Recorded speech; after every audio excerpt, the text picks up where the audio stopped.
Time for another stock review. This time we are talking lithium mining. Indeed we are. We are talking Ganfeng Lithium. That's what we're talking about today. So we're going to go into the stock and going to give you a real honest opinion of this. Limited information here. It's not available. It's an over-the-counter stock, which means limited information, but one of my members has requested it. So I'm going to do my best and bring you the best, most honest information I can. I'm not in the stock. I only own the S&P 500. So I don't manipulate stock. I don't pump and dump anything. I'm here to help and support people with the best, most honest information and the most advanced algorithmic software to present you with the honest opinion. I'm going to give you an insolvency score. I'm going to give you the balance sheet, the inside trading, sentiment on the stock. We're also going to look at how it compares to the S&P. Oh yeah, that is it there. In blue. Can you believe it? That big rise there in blue, about the same time as everyone got excited with Tesla. Worth noting that happened there. We're going to look at the website. We're going to look at latest news, what's going on, their history, and so on and so forth. All right. So can you make money from this stock? Is there a way to make money? Well, if there is, we're going to find it. And I would imagine that will rank number one for this within a week or so. There's not that much information on it. So can you make some money? Let's go over the numbers. Let's digest it. Let's rub our chins a little bit and run our finger over the numbers and make an educated decision whether we can make some money from this stock. Now, unfortunately, as I say, it's over the counter, so I'm not able to share with you all the information that I would like. So I'm going to scroll to the bottom and give you this information first of all. It is from China. Now, nothing wrong with China. I've been to China, but it's a heavily manipulated country. The government controls everything, and you can have a lot of false information and manipulation. Of course, that happens everywhere. We've witnessed it and brought it to light on many occasions, but China is on a whole new level. So personally, I don't touch any stocks that trade in China. Just isn't worth my time. There are better stocks available, in my opinion. So I wouldn't even touch it. I don't care what it does, but we will talk about that now. Ganfeng Lithium is a CN-based company, Chinese-based company, operating in metals and mining industry. You've got things like Rio Tinto if you want to mine, a solid company. So I'll be looking at that. But anyway, I'm going to look at it.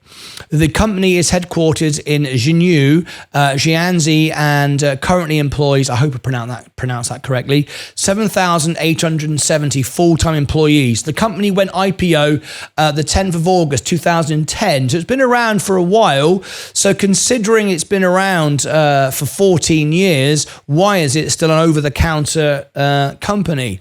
You'd have thought it had done better than that, but anyway, that's where it is. It's a China-based company principally engaged in the research, development, production, and sales of deeply processed lithium products.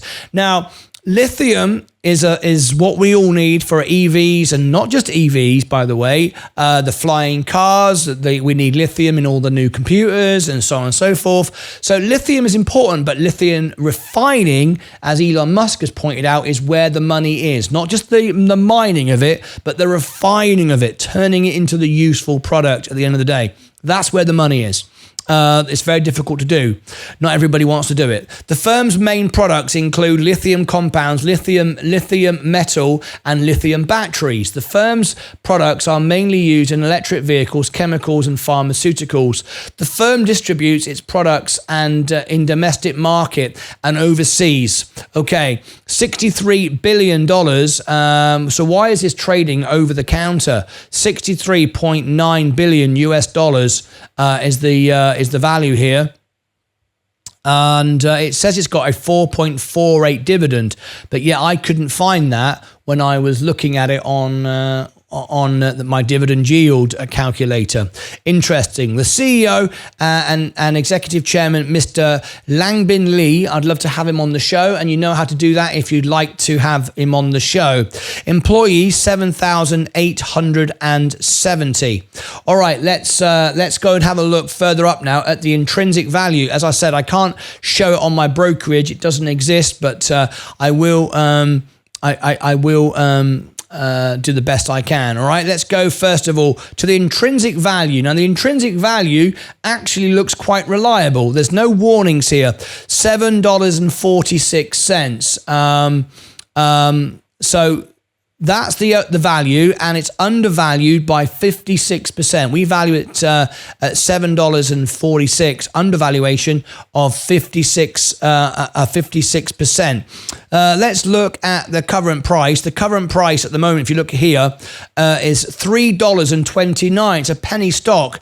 It's a bit crazy to think it's a penny stock, isn't it, with such a market cap? Anyway, it doesn't really add up to me. Something doesn't sound right to me. But then that's what you get sometimes with a Chinese stock. GNENF, intrinsic value. I'm going to say right off the bat that if I wanted to invest in lithium, I would prefer to invest in an ETF, a basket of ETF funds. That way you're investing in the commodity of lithium, the success of lithium, not the individual success of the individual companies. We don't know who's going to end up owning this industry. Not really. So unless they've got a long history like Rio Tinto has since the early 60s, of many other things like copper and other things, then I would be investing in an ETF. I think that's a much safer way to go. Anyway, worst case scenario, 4% under overvaluation, but that's okay. The best case is 55. The base case is 55. The best case is 75%. So it does look cheap when it comes to an intrinsic value, but we know from experience, intrinsic values don't always paint an accurate picture. You have to know a bit more. Fundamental analysis, 39.9 billion is the revenue. Now, the most recent range was 39 of September 23. We haven't had a report since then, and we're dipping, and we're expecting to rise in 26. Now, what catalyst can drive this? The last catalyst was COVID, and everybody was buying Tesla, and everybody bought lithium at the same time. I don't know if that's going to repeat itself. Why would it? It's a macro condition. I don't like stocks that have major macro conditions. We've dropped off a lot recently, 7.2 billion operating income, down 45%. Net income is down 39%. And then we have this going sideways, and then we're saying in 26, it's going to shoot up. I don't know if we can honestly say that far ahead. We've just started 24. And yet in 26, everything's going to fly up. I don't know if I can believe that. From my experience of looking at Chinese stocks, we go sideways, but don't worry, in 2 years from now, we're going to fly up. I'm not sure I can really buy into that. I've seen this sort of thing before. Operating cash flow down 59%. The actual numbers are terrible, but hey, it'll be great in a couple of years from now. I don't know if I can buy into that. Anyway, 92.9 billion in assets, 44 billion in liabilities. That's okay. We've got a nice balance sheet. We're not upside down, and we've got 9.8 billion in cash. That's pretty good too. So let's have a look. We've got cash is where is our cash? There you go. 10.52, 10% in cash. That's good. What about long-term debt? Do we have any long-term debt? 15 billion. Yes, we do, out of 44 billion. So half of our liabilities is actually long-term debt. In fact, it's 34%. That's quite a bit of debt. But of course, with interest rates poised to come down, still believe they will, then that's a catalyst to drive the stock up. What about short-term debt? Short-term debt is 21 billion as well. Too much debt here. That's now 50, 30, 50, 55, 56. 56% of their liabilities is debt. Don't like it. I don't like a company with a bad balance sheet like that. When you've got half your liabilities is in debt, long-term and short-term, majority long-term, I don't like that.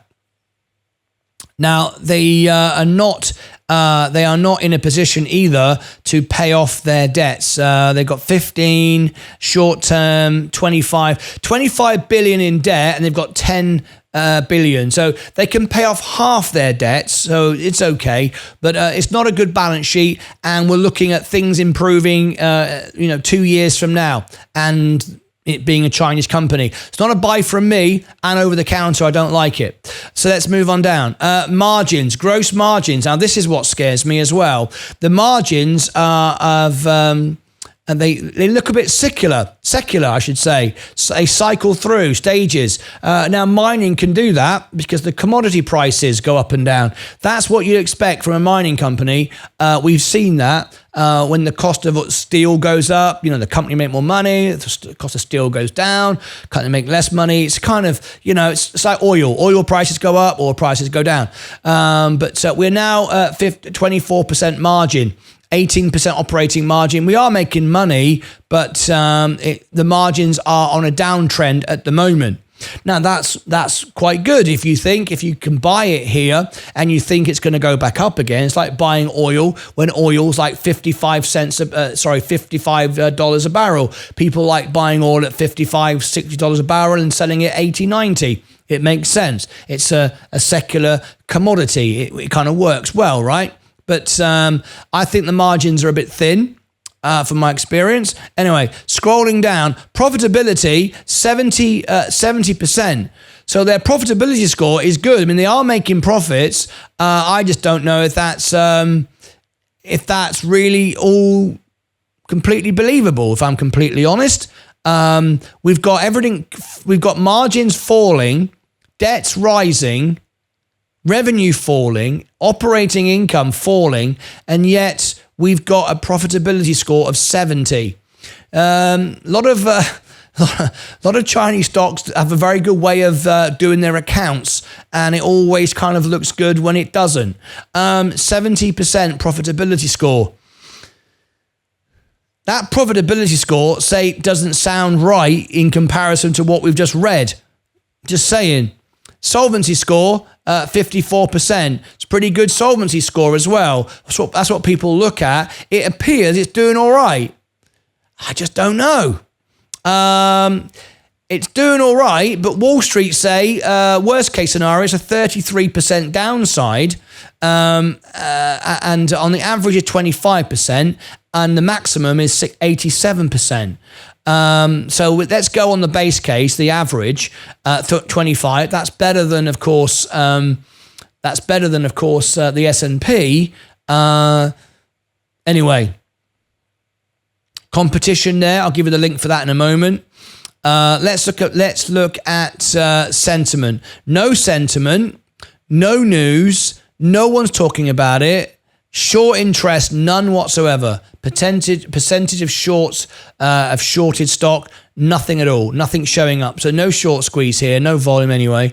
So that's not going to happen. All right, let's go and look at the website a minute, and then we'll come back and see what else we've got here. But some of these figures it just doesn't feel right to me. Maybe I'm wrong. Anyway, let's go and have a look. The history of the company. It's been around like 13 years or so, isn't it? Ganfeng Lithium Group. Let me just zoom that in a little bit for you. About as big as I can get it. It's quite small text. Ganfeng Lithium Group covers a wide swath of lithium battery supply chain, from lithium resource development, refining. That's the key word I'm looking for. So they are a refiner. Good. We like that. And processing, to battery manufacturing, to battery recycling. The company's products are widely used in electric vehicles, energy storage, 3C products, chemicals, and pharmaceuticals. The group's lithium resources are located across the globe, and it's the only company in the lithium industry that has the commercial scale technologies to extract lithium from brine, ore, and recycled materials. Now, that's an important statement to make. Across the globe, is the only company in the lithium industry that has the commercial scale technologies to extract lithium from brine, ore, which is the C, of course, ore, and recycled materials. The group's lithium compound capacity ranks third worldwide, first in China, and is the world's largest lithium metal producer. The group has complete battery manufacturing and recycling technology, providing sustainable value-added solutions to battery manufacturers and electric vehicle manufacturers. That sounds great. Remember, this is their website. This is what they're saying. Okay, great. What about some recent news? April the 2nd. So April the 2nd or the 4th of February? April the 2nd. Always confused because China will change it around like it's in Europe, and sometimes it will do it like it's in America. I don't know. Ganfeng Lithium have achieved an impressive record of 3,166,568 man-hours without lost time and accident. We're very familiar with Chinese work ethic. It's off the scale, no doubt about that. If you want to know about working hard, you go to China. The discipline and the structure is off the scale. So that's why they're talking about this. We have achieved an impressive record of 3,166,568 man-hours without lost time accidents on the Ikuzai, Pozolas, Pastra Grande, Mariana and Guam's project. In this way, Ganfeng demonstrates its strong commitment to workplace safety. The results reflect Ganfeng's lithium excellent practices for both employees and contractors. China likes to talk about these things because very often in the West they get criticized for their labor. So that's why they're strong on promoting this and signify the effectiveness of measures Ganfeng. Oh, the bell's just going.